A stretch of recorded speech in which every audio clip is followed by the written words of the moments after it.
Okay, welcome back to State of the Nation. We're always happy to welcome our next guest. Scott Shepard is a fellow at the National Center, as well as the director of the National Center's Free Enterprise. That'd be nice. Free Enterprise Project. And we wanted to bring him onto the show because, well, we always like having him on the show. That's why, but also to discuss social justice, or as Scott refers to it, socialist justice. Scott Shepard, welcome to the program, my friend. How are you today, man? I'm terrific, and I'm better because I'm on with y'all. It's always a good time. Good to see Well, you. we're always happy to have you.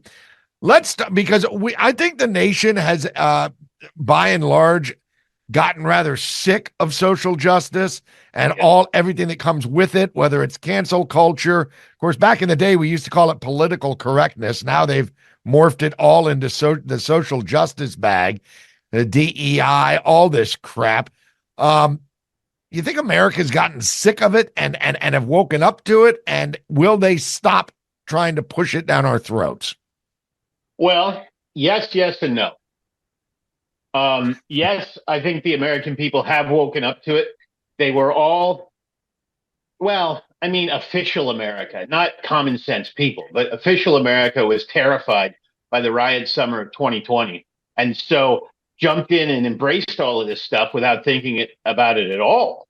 But over the years, it's become clearer and clearer that it's just racism and it's just socialism. And in fact, the term social justice in the rest of the world, everybody understands what it means.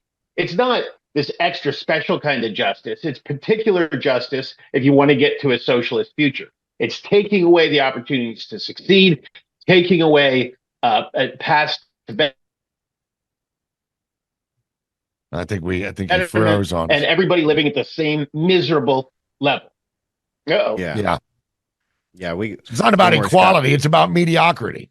Yeah, exactly. And Scott, as you pointed out, they wedge this in. They put the foot in the door with race and sex, and then they beer bong it into the third eye of every child and every adult in the country, and then they get adults beer bonging it into the third eye of every child in school. And then the mass media cartel, again, dumping more propaganda in the beer bong funnel, boom, right into the straight eye. And we end up with these weaponized, radicalized youth. And the mass media cartel will call us internet radicalized for having these conversations and because of our, state of melanin. I mean, how predatory is that? To have an entire system of government, of media, of education, of everything now that DEI is woven into every corporate institution. How devious is that to start this all off on young people and make it about sex and race? Yeah, I think that's exactly right. I mean, they're hiding socialism behind sex and race, but in doing that, they're making the socialism racist. And as we pointed out, talking together before, there was socialist racism in the 20th century, and it didn't go very well. I mean, it started in Germany. That's what it was socialist racism. Socialism was right in the name. It's the only other thing but nationalism in Nazi, which is why the leftists get so strung up about nationalism, because they can't blame socialism for the Nazis. And so, you see this in the application of social justice here. They claim it's for minority groups, but take environmental justice. Environmental justice is based in taking good jobs out of low-income minority communities, where those are the paths to success and prosperity and self-reliance in those communities, because they pollute too much, right? They don't check with the locals and say, hey, do you want your job and maybe a cough once a year? No. They check with the upper middle class white people, who are the people behind all of this stuff, because they don't think the socialism is going to apply to them. And so you take, in the name of doing justice by a community, you take away its good jobs, and if you replace them at all, you replace them with jobs that don't create any pollution, because there aren't very many of them, and they can't generally be done by the average people in these developing neighborhoods anyway. So economic justice is to deny the communities that it's supposedly helping the ladders to success and the ability to stand on their own. I can't think of a worse indictment. Well, Scott, Here's the funny thing is we see them push this, and it's everybody from the media to the Democrats, talking heads, hell, Hollywood to a greater extent, professional athletes. They've all got a little bit of money in the game, a little skin in the game, so they're more than happy to push this crap. And then you see the opposite side, which is their biggest, the big monster is the big orange man. Trump, I think, is a definitive answer to what people think about DEI and social justice. Just look at how Trump is rolling away with the nomination process already. I think that the American people have spoken pretty loud and clear, and Donald Trump is their answer. And Donald Trump is the polar opposite of the direction they want to go. They just don't want to hear it, right? Well, listen, we're a 501c3, and so the tax people come after us if I have an opinion about an election.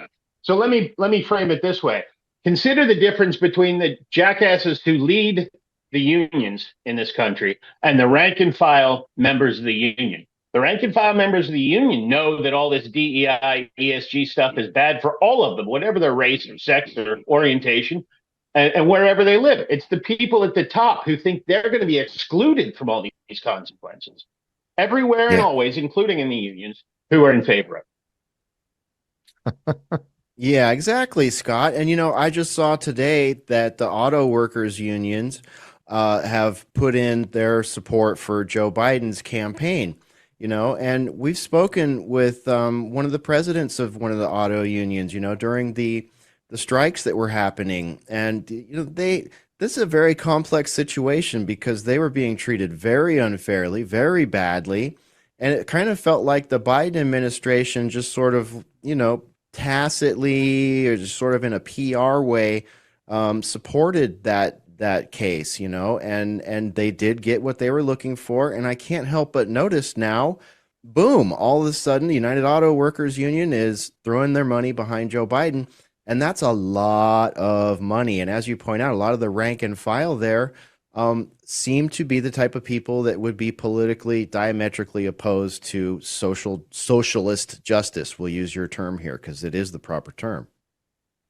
Yeah, I think that's right. It's not only a lot of money, but it's a lot of other people's money. Just like when BlackRock and State Street and Vanguard support all this nonsense, force it on American corporations, they're not using their cash. They're using the investors' cash. So time and again, and of course, government is just robbery. And so time and again, any push for this ESG stuff is funded, not by people who support it, but by people who have essentially been robbed. Scott, let me ask you, do you think that eventually, maybe 5-10 years down the road, we're going to be able to look back at this point in U.S. history and say, God, remember when they were trying to push ESG? Remember when they were trying to force DEI down everybody's throats? Wasn't that a quaint time? Is there a possibility that we're ever going to get there, or in 10 years from now, are we going to be saying, I can't believe they're still pushing this this crap down our throats? Well, the exhausting fact of being a defender of liberty is that we have to win every single go-round. Every time we have to win. Or because if we lose once, and Churchill put this as always, put it better than anyone else can put it, right? It's the long dark Middle Ages returned and extended by the lights of a perverted science. Anytime they win, we go into a terrible age of unfreedom and poverty and misery. And so we've got to win every time. So I hope and trust that we'll win this one too. And in a couple of years, we'll laugh at these idiots, but they'll be cooking something up next for 2 years more down the road. Yeah, they're like rust. They never sleep. Or like, it metastasizes like a cancer. Scott Shepard, listen, man, as always, we thank you for joining us on State of the Nation. I wish we had a little bit longer time with you today. nationalcenter.org. You got some final words for us and what you think is going on with it? We got about 30 seconds here. What's going to happen with Nikki Haley, and just wrap us up. Well, I mean, I don't think this is commenting about who I want in an election to suggest that this is going to be, it's not going to be a repeat of the 2020 election, because Joe just isn't going to be able to make it. And so we'll see who takes over from him. Right on. Okay, well, very, very, very you protected that 501c3 status. I got you. Scott Shepard, listen, brother, as always, thank you for joining us today. We'll have you back again real soon. Thank you so much for joining us on State of the Nation.